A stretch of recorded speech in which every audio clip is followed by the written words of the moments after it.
Hi everyone, this is Chantay. I'm here with my analysis today on Monday, August 24th, 2020. I'm a little early today because I am going to watch some of the the Republican National Convention just to compare the two and contrast the two.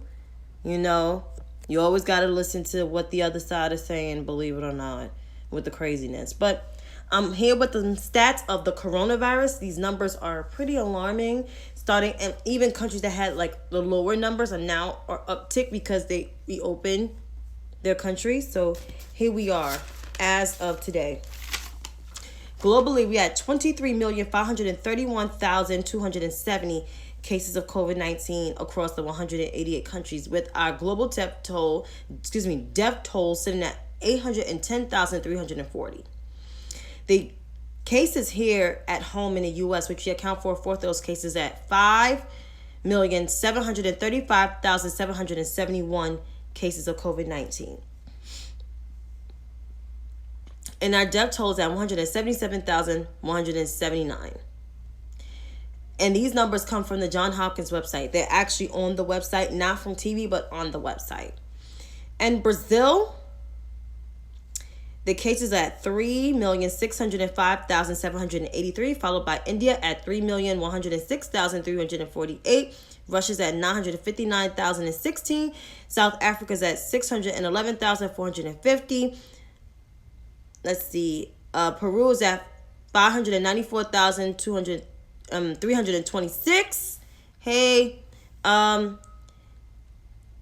Mexico's at 560,164. Colombia's at 541,139.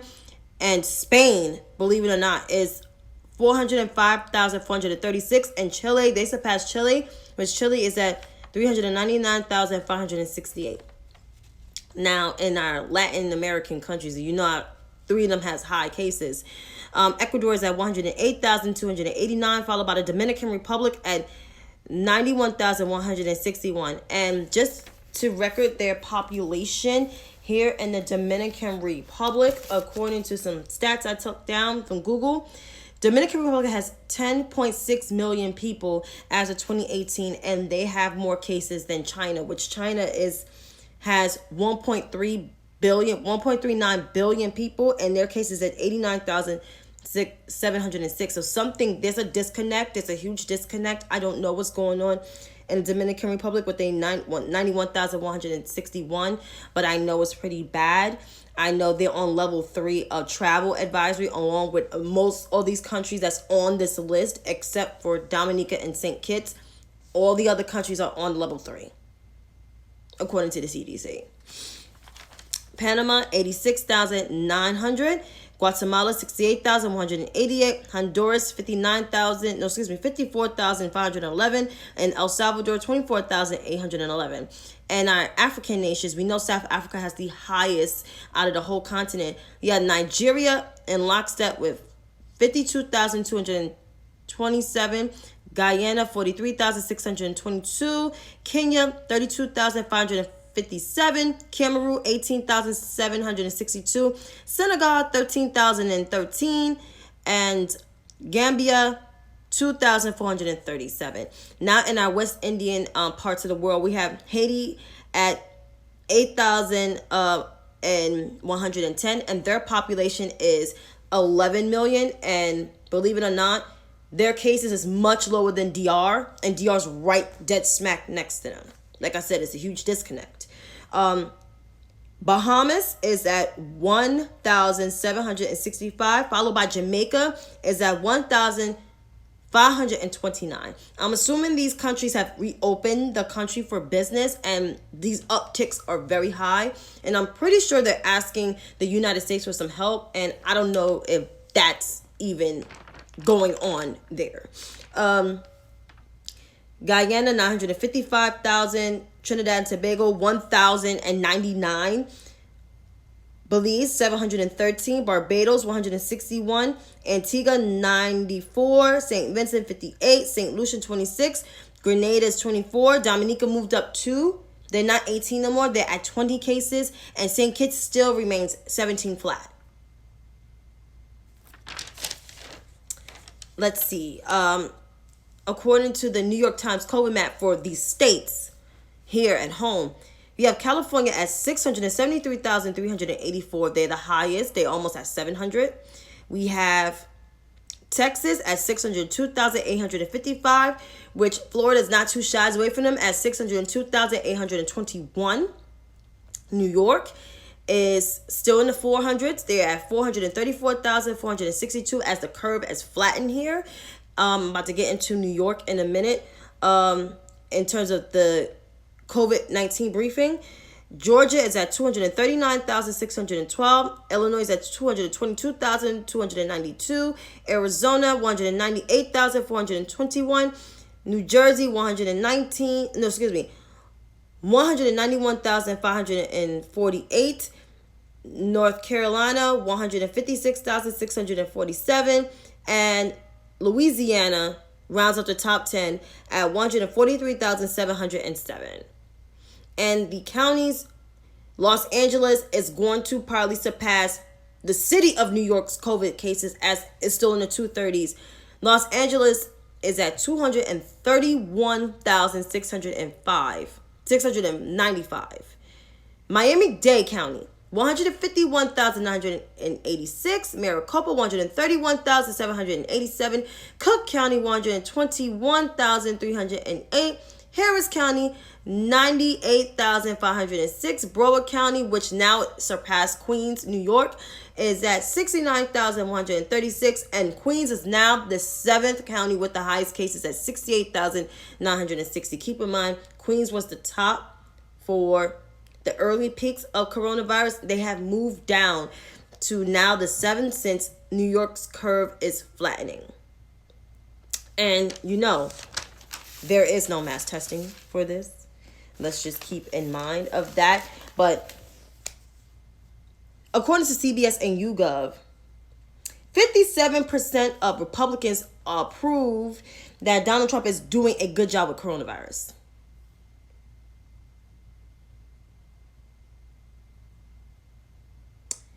Let's remind folks the numbers I just read to you.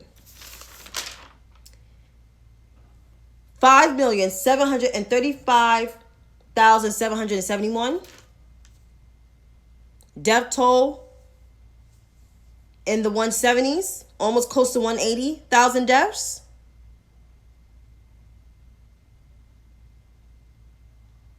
No relief. A lot of people are being evicted. No extra unemployment benefits. Now the UPS is effing with everything, which I'm going to get into their hearing. So 5.7 million cases, over 177,000 people dead, no relief, food insecurity. The economy is in limbo, about to really tank, and Republicans think Donald Trump is doing a good job. Let that sink in. Let that sink in. But I'm going to get into my governor's briefing, which there was some things that were detailed. I'm not going to spend long on it. We had the lowest infection rate per capita at 0.66%. That's under 1%. New York has been averaging and daily testing from 1% and under 1% since June for 17 straight days while tested per capita. Also, he blasted Trump about using the term the China virus. And believe it or not, New York's strand of coronavirus came from Europe because Spain, Italy, and France had out of control COVID cases. They were already in the 200s while we still was in the 100s, and we surpassed them in terms of the amount of cases. In terms of hospitalizations, 482 hospitalizations here in New York. That's good since this began. We have 120 people in ICUs. We have 54 people in intubations. We lost 7 people as of yesterday. And of course, there's increasing cases upstate New York, which I'm not surprised. It's mostly red territory. And The MTA has been disinfecting their trains.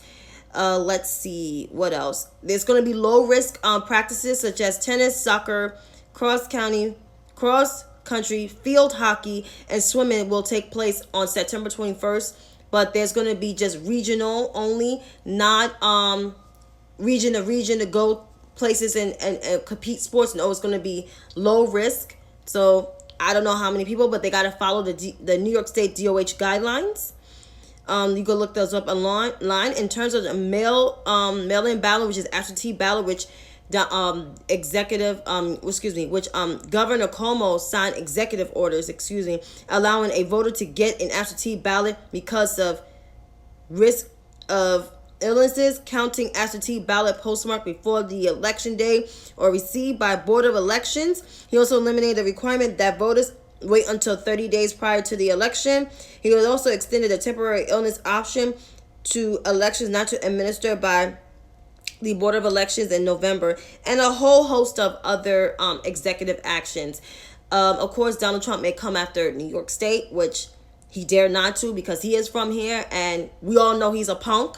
So bring it on, because you got not just the governor, you got the AG that's independent, and it's about that life. And she's already suing his son, Eric. So there you have it, for other stuff that he has done with the Trump organization. Yeah.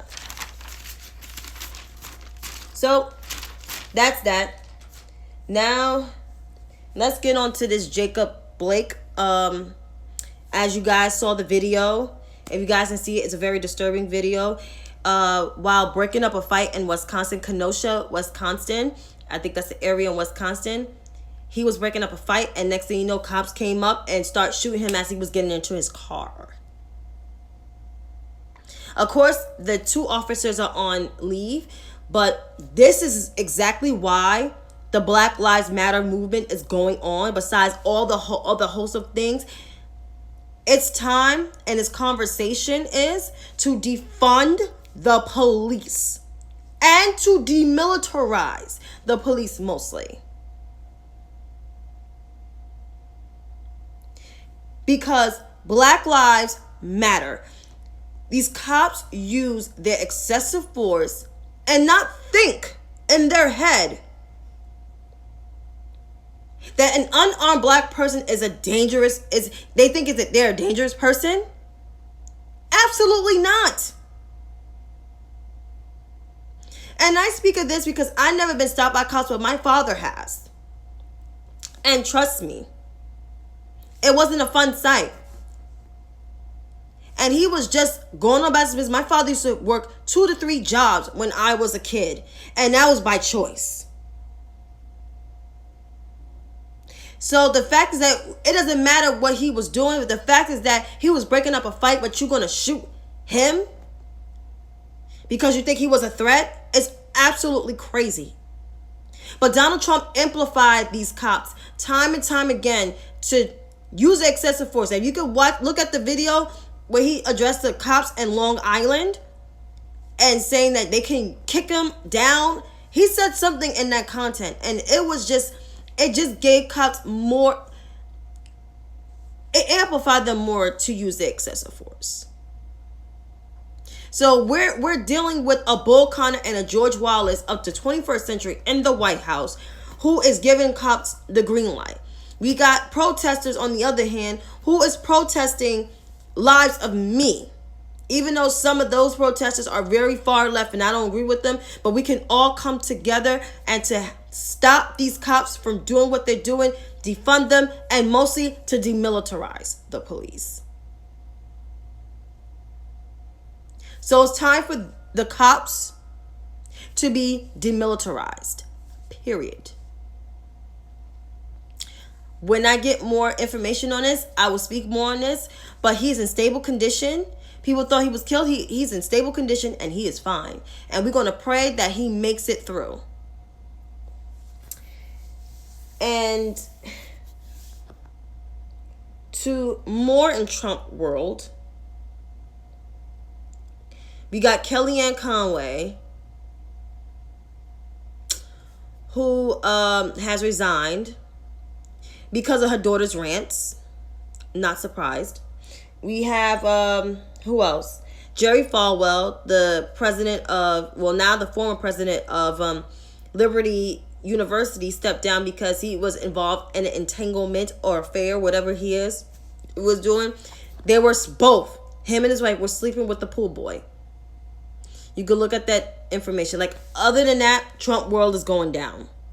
DeJoy is going down. DeJoy got questioned today by the House Oversight Committee, which that's more of a serious hearing than the Senate hearing the last time. And he was asked about a whole host of things. Asked about the cost of postage, the cost of, mailing in a postcard, which mailing a postcard, by the way, is 35 cents.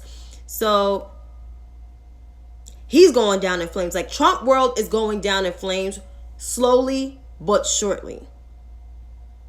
The whole thing with these protests, coronavirus, economy, and Russian bounties is going to take Donald Trump down. So that's why I'm urging everybody, and I'm going to keep saying this up until the day of election. When you don't vote and saying that you're holding your vote, you're holding your vote for a future national $15 minimum wage. Taxing the rich people that make over $400,000.